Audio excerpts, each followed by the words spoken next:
I request you to take your seats. We're all set to begin. And today, you've got to be ready for receiving so much more, because the panelists who are going to be here in session after session are giving you more new insights, and it's my pleasure to be threading them together as the host. My name is Vasanthi Hari Prakash, and wonderful to be given this opportunity to anchor this final day of the Global Investor Meet. Now, ಆತ್ಮೀಯರೇ ಇಲ್ಲಿ ಬಂದಿರುವಂಥ ಪ್ರತಿಯೊಬ್ಬರಿಗೂ ಮತ್ತೊಮ್ಮೆ ಸ್ವಾಗತವನ್ನು ಹೇಳ್ತಾ, let me give you a gist of what has happened this far and what you can expect. The Global Investor Meet has seen 2 successful days so far. The theme, as you all are aware, is Build for the World, with a purpose to envision a new Karnataka for a young and new India, and to showcase Karnataka as the most attractive investment destination. The meet has been bringing to you over 80 inspiring talks, more than 30 insightful sessions, with 6 country partners, over 300 exhibitors, and multiple B2B networking opportunities, which we hope that you've taken full advantage of, because these are themes and sectors which are critical to India's and Karnataka's growth story.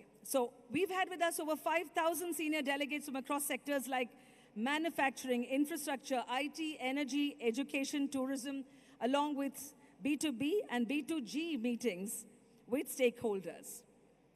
Over the past 2 days also, let me remind and give you the gist that we've had fascinating discussions on the role of technology, emerging opportunities in India, climate crises, and an insight on entrepreneurship.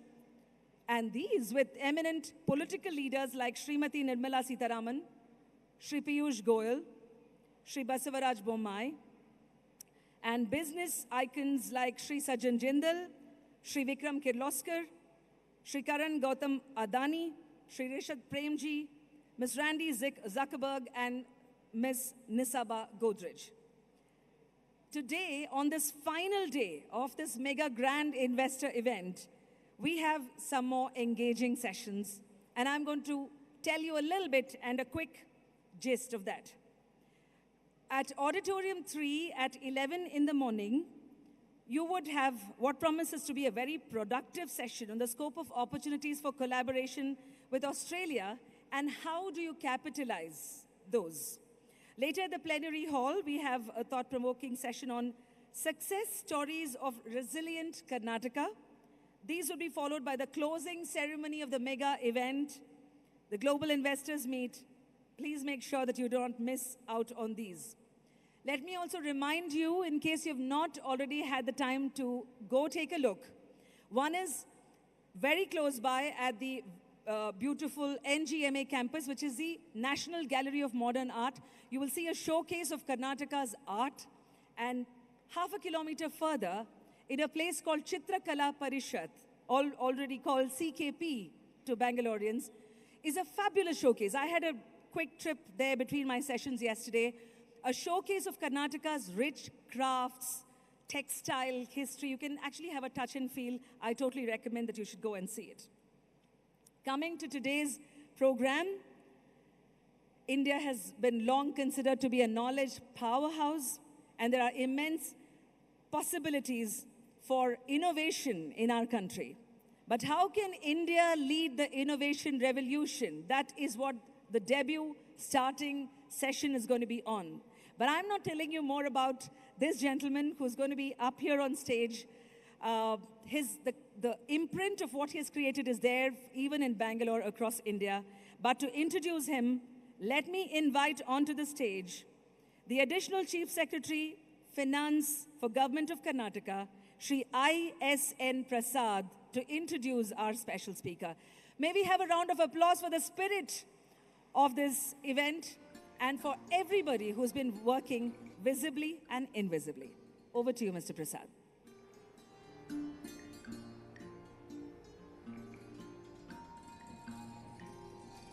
Thank you, Vasanthi. Ladies and gentlemen, it gives me great pleasure to invite all of you for today's session. How can India lead the innovation revolution? You know, somebody at my age in India, we have seen in our lifetime, the amount of change we have seen, both in technology and business models, is simply amazing. And while we have seen innovation, the winds of innovation sweep across the globe, India too is not too far behind. And in the last 1 decade itself, India has seen a lot of changes in the innovation space.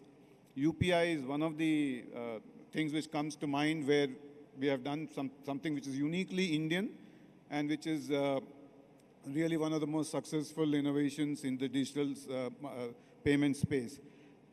Government of India and Government of Karnataka are promoting innovation in various ways. Government of India has its own programs for Startup India, Digital India, Atmanirbhar Bharat. Government of Karnataka too has its own programs. We have the Karnataka Innovation Authority Bill, perhaps one of the few states which has gone ahead with this in our endeavor to promote innovation. We have startup booster kits available. We have multiple incubation centers. We have startup challenges being held. So I do believe that the subject of today is, can India lead innovation? Yes, I do believe India can lead innovation, and I think our time has come.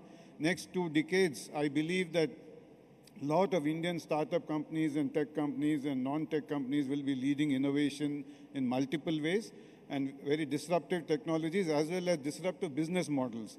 Now, without much further ado, I would like to introduce today's important speakers. We are very privileged to have them. I first would like to introduce Mr. Zev Siegl. Mr. Zev Siegl, as many of you know, is the co-founder of Starbucks Coffee Company.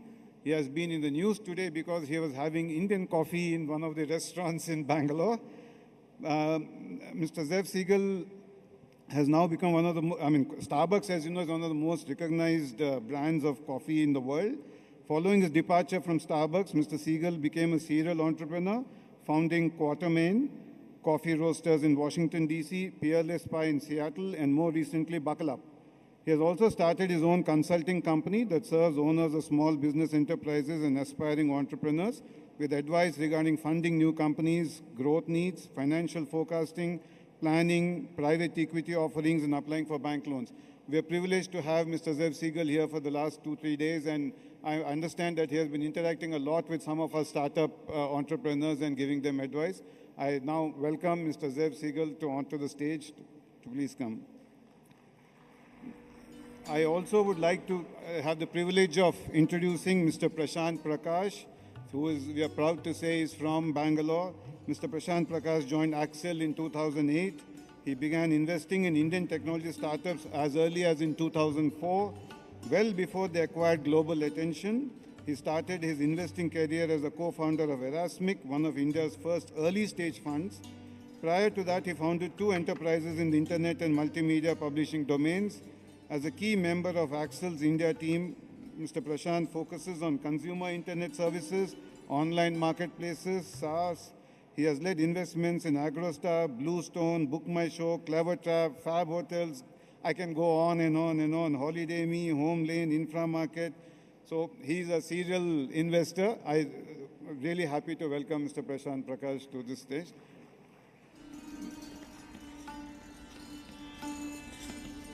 Thank you. Now it's over to Prashanth.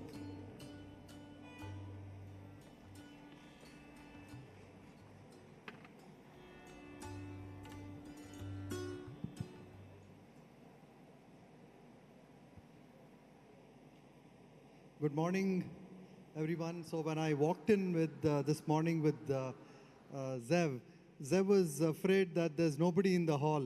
So I said in India, everybody comes in at the right time, and we have a pretty good, almost full audience here. So Zev, good number of people to listen to us. So yeah, go ahead. I want to say that when I look at the audience, I realize that the ministers are mostly not here, and now we have the hardcore business people. Good.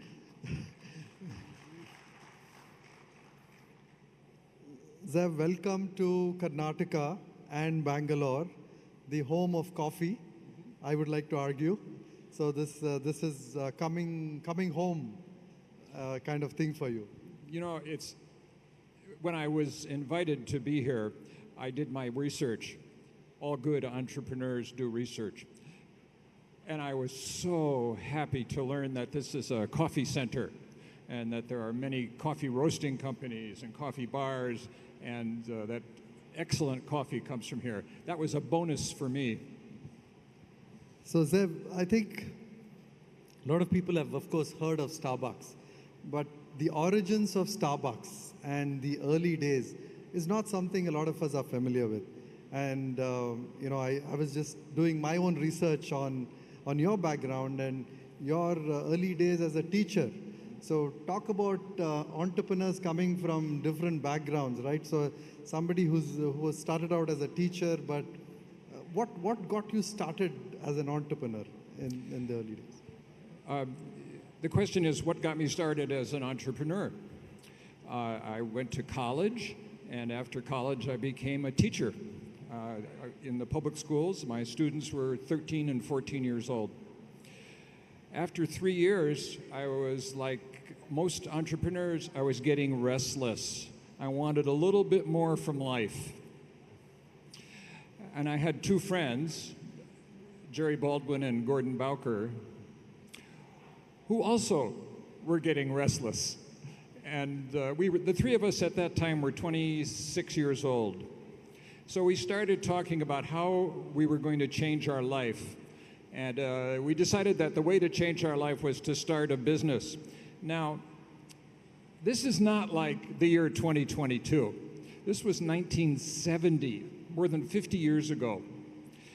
And there was no entrepreneurship ecosystem. You had to do it yourself. The idea, we had a list of ideas. Most of them were just terrible. But on that list was gourmet coffee roasting. Coffee was pretty terrible in Seattle. So, we looked at each idea and said, well, is this a good idea? Is it going to be profitable? Are we the right people for each idea? And we decided that after doing our research that the idea of becoming a coffee roaster was probably the best idea for us. But of course, we loved good coffee, but we didn't know nothing about the coffee business. So we did what you would do.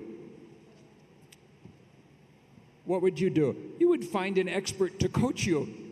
And we found a wonderful man who became an uncle to us. And he helped us learn about the coffee industry. We loved him, he loved us. And he made it possible for us to move into the coffee industry really easily. So that's how the idea happened. So then fast forward, fast forward. Have some more.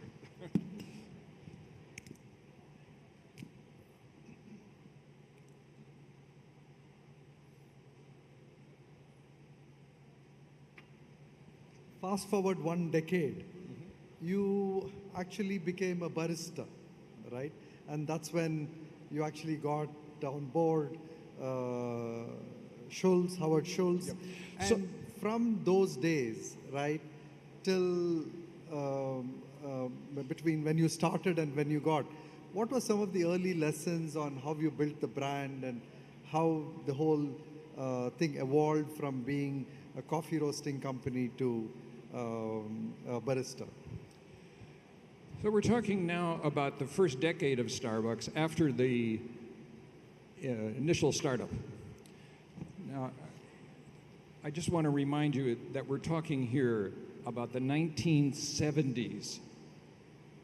When we started Starbucks, nobody had a computer. Think about that. I mean, that's a long time ago. So during that 10 years, Starbucks grew to become sort of a powerhouse company, but only in Seattle. During that time, in about 1982, Starbucks was big enough to have a director of sales and marketing. And the company hired a man who was living in New York, and his name is Howard Schultz. Of course, today Howard Schultz is famous, but he wasn't famous in 1982. And he came to work for the company. He was fabulous, just a fabulous guy. And Howard Schultz, about 2 years later, became the founder's exit strategy. This is the kind of person that you want to have around you, somebody who is smart enough and aggressive enough to help you with the exit. I'm going to simplify the story because we don't have enough time, but eventually Mr. Schultz and some angel investors purchased Starbucks from the original founders, and everybody was happy. The three founders started doing other things, and Mr. Schultz started building the Starbucks coffee company that we know today. And the first thing he did was change the logo from brown to green. And the second thing he did was to change from selling coffee beans to selling beverages. This was the beginning of the modern Starbucks. This kind of exit strategy is something that you could never put in a business plan. You know, when you are marketing shares to angel investors, they always ask you, well, what's your exit strategy? And you say, somebody's going to acquire us someday. That's really what people say. And in our case, we had no idea that Mr. Schultz was going to be able to put together enough money to acquire our company. I'm really glad he did. Just a little bit of a tough question here. Would you like to maybe have a partial exit then and not a complete exit? The question is, why did we sell? Right. Yeah, okay. This is a question that has an unusual answer. So we know Starbucks today, all of us, 300 stores in India, 32,000 stores, just like the stores in India, around the world. It's an amazing company. Would you like to have a partial exit? So the question is, thank you, the question is, well, why didn't we keep some shares? And the answer is, my partners and I are early stage guys. I have never started a company that I didn't sell within 5 years. So you might say, oh, you idiot, Zev, you should have kept those shares. But I don't feel that way. I know who I am. I'm an early stage entrepreneur, like many of you, and I wouldn't pretend to be a corporate executive. I don't know how to do that. So that's the answer to the question, why did we sell? Some lessons that you have seen in, maybe you were not there in Starbucks, but as Starbucks grew and built their brand, anything that you have then later taken on as key lessons for other brands that you then built? The brand building at Starbucks really began with myself and my two partners, and then it accelerated during the Howard Schultz era. We had certain principles that developed the brand. No compromise on the quality of the coffee. We tried to be the best what we possibly could. Add value from the consumer's point of view in every way you can think of. Make it a place that you really want to go to. Be very careful about your brand, not from your point of view, but from your customer's point of view. How do you want the customers to perceive you? The founders wanted the customers to perceive our company as a source of good coffee, accurate information about coffee, and an interesting experience. It was fun to go to our store and talk coffee with our sales clerks, a lot of fun. During the Howard Schultz era, starting in the mid-1980s, these things just became stronger. the team that has been running the company for the last 40 years, it's been a changing team, very devoted to the customer experience. And of course, we all benefit from that. When you go into the Starbucks, any Starbucks store in India or in China, it's a great experience. Sometimes they know your name or your drink, and you can talk, and your friends are there, and it's a beautiful store. Well, these are all things that began very early with the founders and have only gotten better and stronger with the help of professional management. So, Zev, we have been going through a similar journey of brand building in India. We were mostly mass market brands in this country. It's only in the last 10, 15 years that more purpose-built brands are being built for the middle class, for slightly the upper middle class. And this is called the D2C era in India, the direct-to-consumer era. You've been around the city and you've been looking, and post Starbucks, you built new brands. What's your view on the white spaces in brands and trends that could be opportunities for entrepreneurs in a country like India? And is it an evergreen thing to keep building new brands and new brands replace old brands? So what's some thought on this? Well, the question is having to do with the building of new brands in India. Before I answer that question, I want to say there has never been a more professional job of brand building than the state of Karnataka. I mean, look at this event. This event is incredible.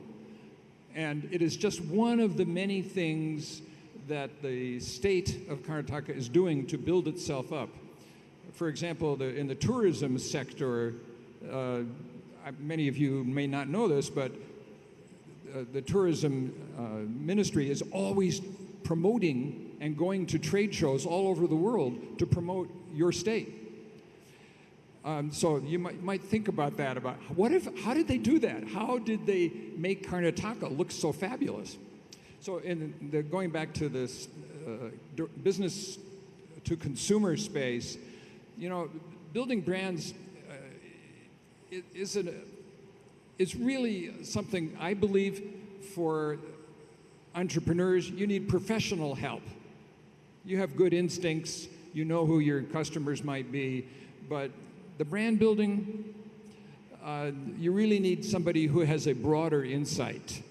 So maybe you have a friend who will help you for free.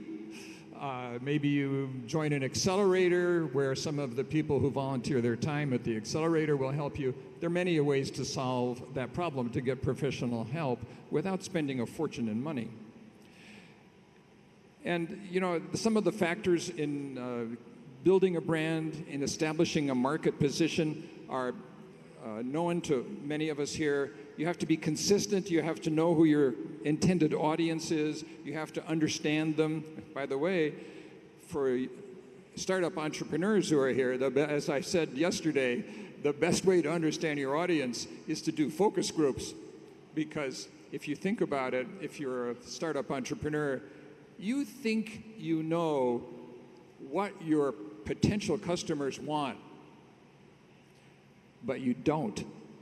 You just have your own ideas about what you want, and you try to project that onto the potential customers. So I think you need to be very careful to understand what customers want. In the early days of Starbucks, we had a secret weapon, and that was the co-founder named Gordon Bowker. Gordon Bowker understands marketing and especially how to position a company so it will be perceived correctly by the people that we wanted to be our customers. So you need to think about that. One of the problems with early stage companies is that the people who run them are very product oriented. You just love your new software.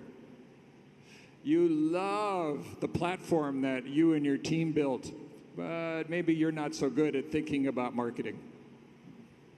So just talking about trends, after Starbucks, what are the kind of companies you continue to invest in? And is it mostly been consumer companies, that's your sweet spot? So the question is about what's hot right now? Yes. Okay. For those of you who are going to be raising a seed round or maybe even a pre-seed round of investment, or perhaps a little later a Series A, it becomes important really quick. What's hot? Prashanth's organization does a lot of early stage investing, and he's very careful about that, because sometimes what's hot, for instance, the metaverse, artificial intelligence, investors love to hear those terms. Oh, you're doing something in the metaverse. Oh, you're doing something with artificial intelligence. They think that's really cool. But the truth is that there are lots of other kinds of companies, software as a service, SaaS, still a very strong field. Business to consumer platforms, really strong. But they're not hot. They're not the latest, greatest thing. So why is this a problem? Well, if you're a startup entrepreneur, it is a problem because when you talk to the investor and you're not doing something in the metaverse and you're not doing something with AI, the investor says, go away. I can't talk to you. So that's a big problem. Smart people like Prashanth and many other very savvy and intelligent investors don't get trapped by what's hot. Just as a space, direct-to-consumer platforms is hot. So, we are a brand deficit country, Zev, right? So we have not created many exciting brands. It's just that now that we have seen brands like Starbucks and some of these globally, we are seeing more exciting brands being built in this country. So it's really a very fertile and very exciting time for entrepreneurs who want to build brands. I want to say, in response to what Prashanth just said, there has never been a better time than now to be an entrepreneur. And the state of Karnataka is a pretty good place to be an entrepreneur. Why do I say this? We're in the post-COVID era now, right? Nobody's wearing a mask. So there's a lot of excitement. People can go out again. Investors are being active again. In addition, this is a little bit more technical and specific. There's greater access to investors for entrepreneurs. Why is that? Why is it so much easier to get to talk to investors? It's because of the media that are available for you to contact them, and also the use of Zoom. You can contact almost anybody in the world now using InMail, and then you can set up a Zoom appointment with them. And it is amazing what an effect this has had. I'm not sure about Indian entrepreneurs, but in Mexico, for example, I go to Mexico pretty often. A lot of entrepreneurs are tired of the very conservative investors in Mexico. So they're starting to make appointments online with investors in the United States. They're jumping over the Mexican entrepreneurs and going international. This is only possible because of the new media that are available. Talking of post-COVID era opportunities, what were the new trends that you saw and opportunities for consumer brands in the post-COVID era? Any interesting ideas that you've seen? Everybody loves to talk about how terrible the pandemic was. Oh, it just killed businesses, right? We all had to stay home. The economy stopped. That's not 100% true, my friends. There were winners during COVID. In India, the companies that manufacture bicycles for export, bicycles became very popular in many countries because it was something you could do outdoors. It was safe during COVID. In many countries, the pet industry, people with expensive dogs and cats, the pet industry just took off. In the United States, the big box pet stores like Petco increased their sales volume 25% in 2 years. 25%. So there have been some winners during this period. It's not all bad news. And as a result, now that COVID is over, those industries, also I want to include the remodeling industry and the construction industry, because everybody was stuck at home, so they improved their house. IKEA, the international direct-to-consumer company that sells all kinds of furniture, IKEA loved COVID. Why? Because we all went out and bought a desk so we could work at home. So there have been winners, and there are many companies right now who are very strong right now. They have a lot of cash. Now, there are, of course, the restaurant industry. Oh, that's terrible. They were really hurt. Many went out of business. And there are other types of companies that also were hurt. But remember, during COVID, not everybody died. Zev, talking about multi-generational nature of companies, Starbucks is a 5-decade company, and there's also a very inorganic aspect to how companies get built through acquisitions, and a lot of us don't look at that as a strategy. But for Starbucks, that has been an interesting way in which I don't think a lot of people know that. So was that a strategy to build through acquisitions, or did it just happen organically? Starbucks and Microsoft, which are both in Seattle, by the way, their headquarters. And also, I want to say that Starbucks and Microsoft now have CEOs that are Indian Americans. Yeah, it's impressive.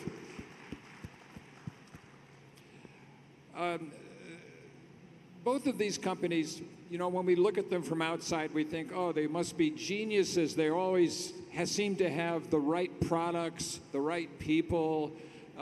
They must be growing it all from inside, right? No.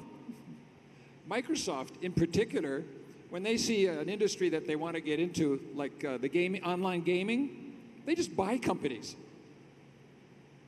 It's just a common way of growth at Microsoft. So is that good or bad? Well, if you own one of those companies that Microsoft wants to buy, it's pretty good news. You have an exit strategy. Not only will they buy your company, they'll retain the senior management on contracts for a year or two, and you'll be earning much more money than you used to pay yourself. In the case of Starbucks, Starbucks is one of those companies that looks like everything came from inside the company. It's not true. Starbucks has acquired dozens of companies. Tazo Tea, which is one of their house brands.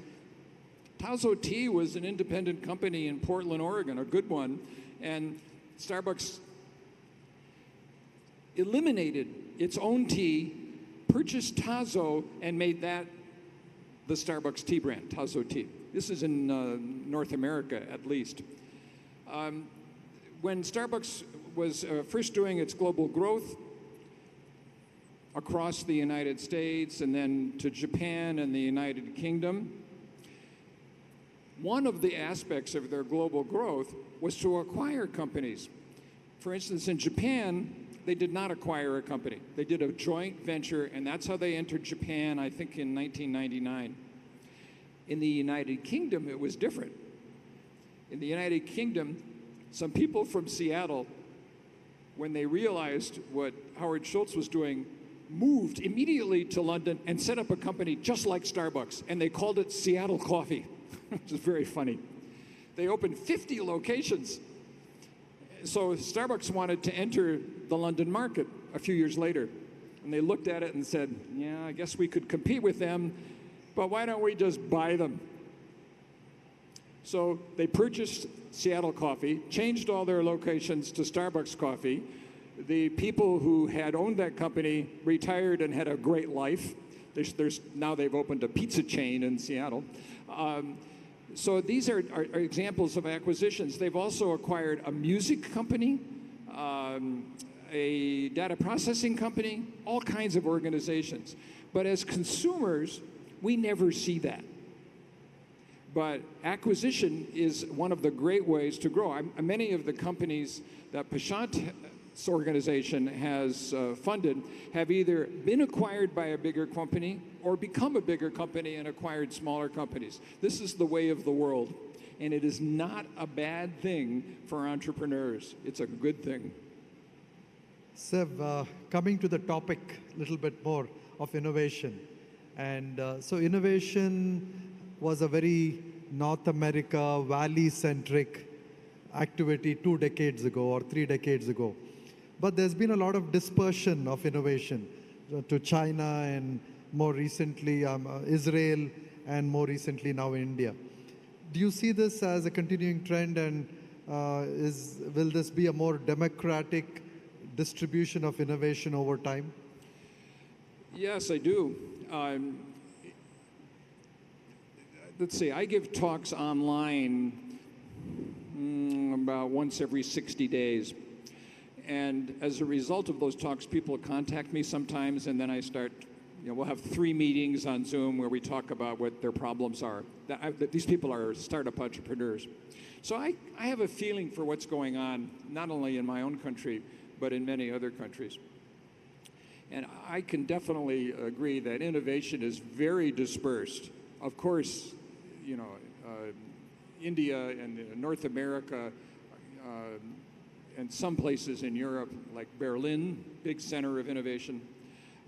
These locations are going to continue. I mean, they have a head start on everybody else. But you wouldn't believe what's happening in Mexico. I mean, the Mexican entrepreneurs are just amazing. And they don't have the environment that you have in Karnataka. They have to struggle a little bit more. So I would say that the dispersal is going to continue. One of the countries that I've been thinking about lately is Vietnam. Vietnam is a really interesting nation, very entrepreneurial. They've become a very big deal in coffee. They have a lot of coffee plantations now in the last 15 years. I'm wondering if we're going to start to see more about what's going on in Saigon in the future. I think Saigon might become like a new Berlin. I think talking about the whole China and beyond China and the China plus one strategy, in, let's say, take an area like manufacturing, right? I know that you've done a startup in the manufacturing space. Do you see now the more, more of a trend to redistribute manufacturing to countries like China, Vietnam and Karnataka right here? During COVID, we all know that there was a problem with the distribution of parts and finished products. Transportation kind of broke down, so the supply chain became a problem. The country that had more trouble than anyone with the supply chain is my country, the United States. It was horrible. I can give you an example. I'll pick on my daughter.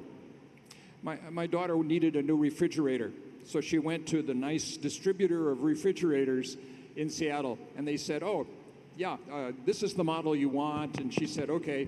And they said, when will it be delivered? And they said, in 4 months. Yeah. This is what was going on in the United States. Now, that's just my daughter.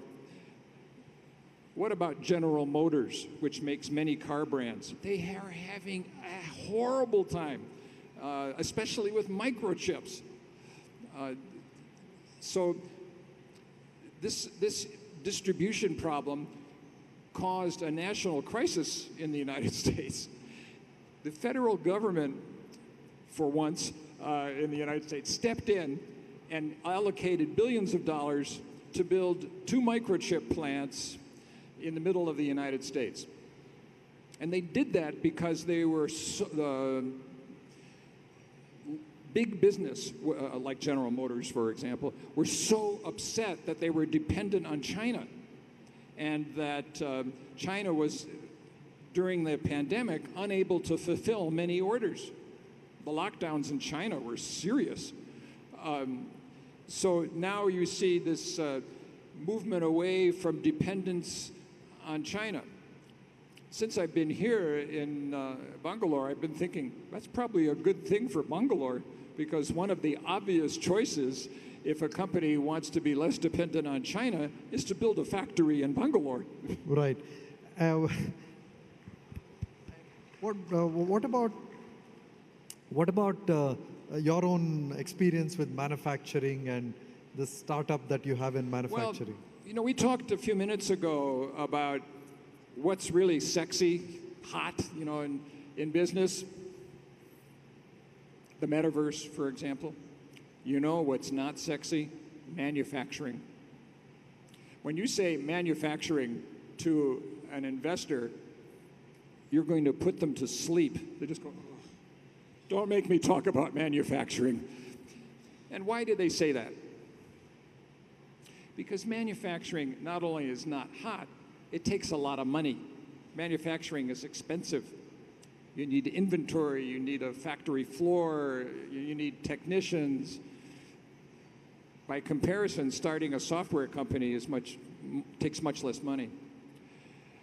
One of the companies that I talk to about once a quarter is a manufacturing company. This is a really interesting story because it has some other ramifications, some other lessons.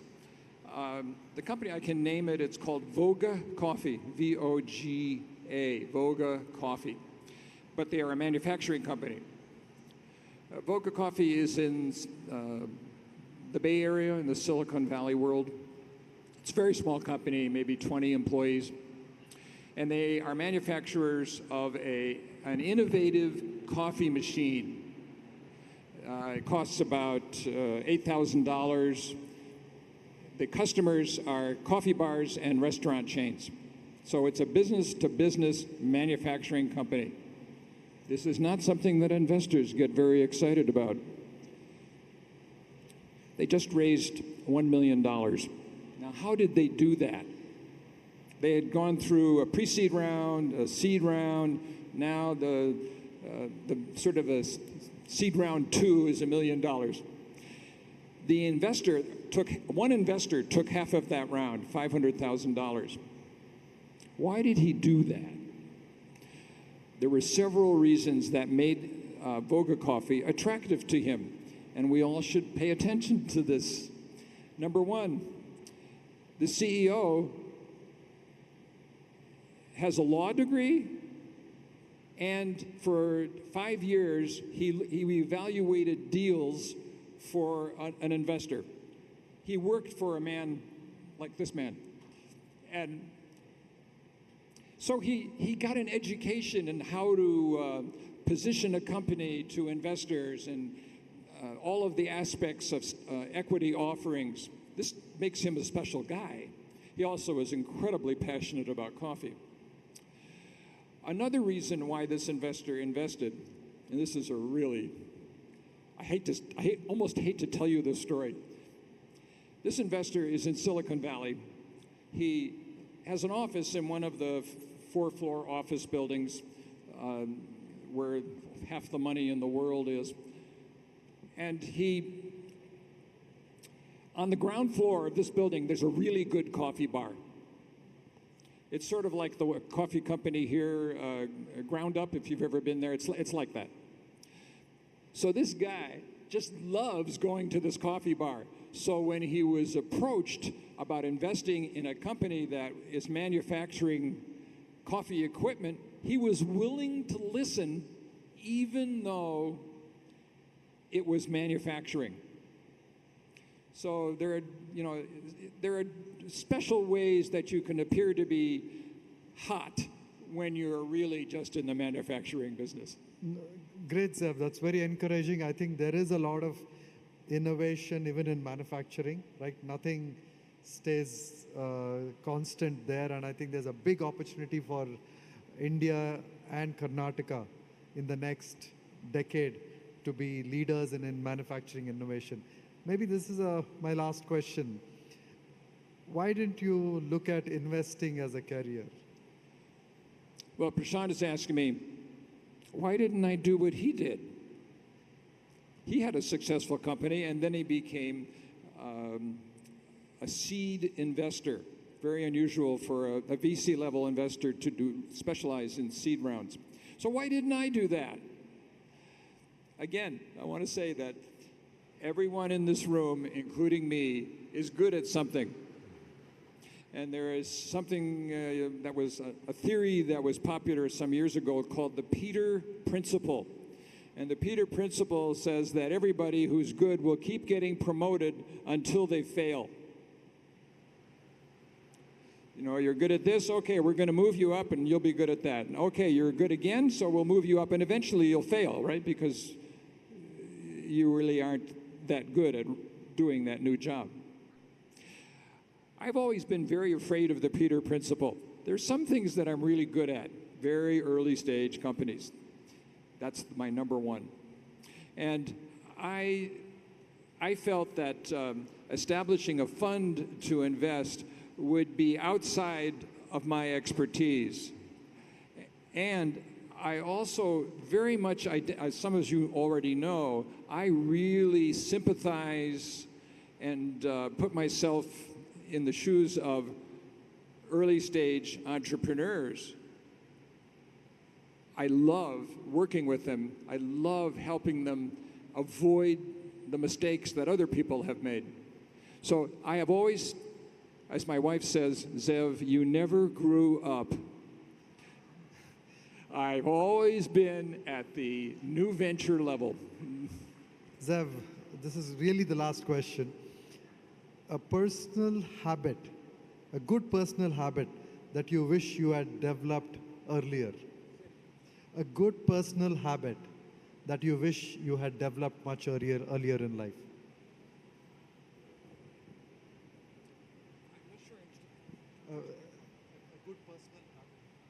A good personal habit. I'm sorry, I just couldn't quite hear it. Well, as some of you have discovered, I'm a very open guy. I like to talk, I like to listen to people. So, you know, when people come up to me and they want me to say something, I always turn it around and get them to talk.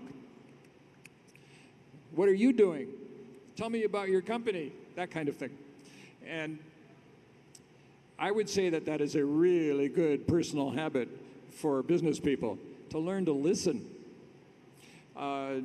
You know, I can tell you from my personal experience, because I talk to, in a normal day, I talk to 2 or 3 early stage companies somewhere in the world using Zoom. And I would say about 70% of the time I'm listening, not talking. Tell me about this, tell me about that. And they tell me, you can't believe what an expert I've become by listening. I really have acquired quite a bit of knowledge. And I think that that's a good personal habit for all of us. If you're in talking with someone who might be helpful to you and you are doing the talking, that's a mistake. You should be listening. Let them do the talking, because you might learn something. Thank you, sir. This was really good fun. And thanks for being in Bangalore and Karnataka. And look forward to having you here again in our state. Thank you. You're welcome. Karnataka looks like the future to me. Thank you. I'd request our guests to please stay seated for a moment, because we listened to you, Zev, and it's only apt that I invite someone who's going to be presenting a token of gratitude to you. So I just feel that having been a history teacher to creating a company which made business history, that's a big life.